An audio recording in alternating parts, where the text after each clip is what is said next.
You both know how I am. A friend of mine used to hate having long discussions with me because I explained everything using basketball analogies. Well, that hasn't changed, so bear with me. We're used to it by now, Ray. What's the play today?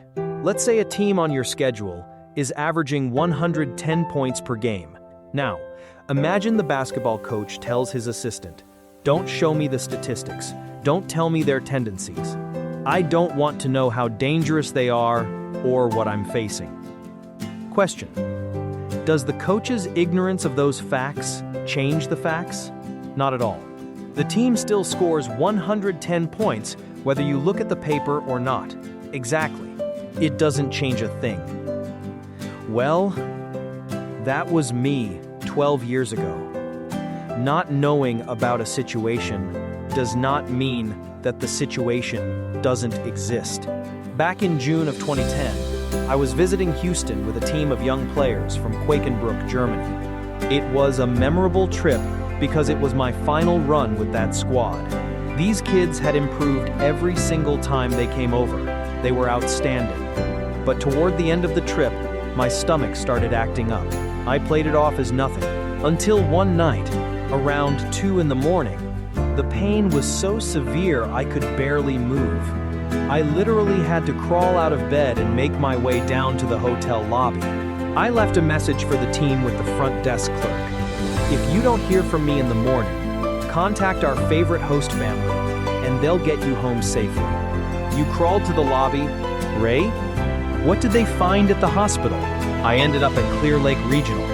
To cut to the chase, they removed 4 liters of fluid from my bladder. 3 liters. Oh my goodness. Skip a bunch of details, but the doctors prepped me for the next step. I had to fly back to Germany. Have you ever had to take a transatlantic flight wearing a catheter bag? And then keep wearing it for days until you can get into surgery? I can't even imagine that flight. I had an operation to reduce my prostate. They tested the tissue, and it came back benign. At least, that's what I was told at the time. Everything seemed to return to normal. End of story, right? Until the 12-month follow-up.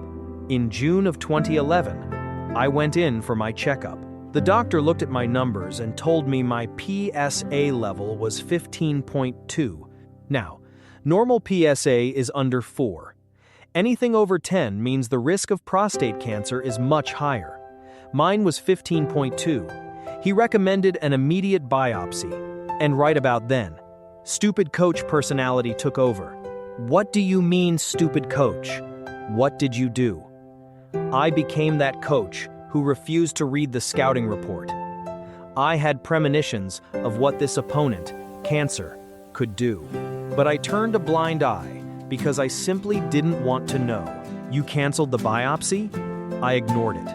I walked away. I thought if I didn't look at the opponent wouldn't be standing on the court. But looking back now, I ask myself, what would my situation be like today if I had read the scouting report back then and followed the advice? Before we wrap this up, remember, nothing I'm serving here on Ray's Buffet is medical advice. I'm not a doctor.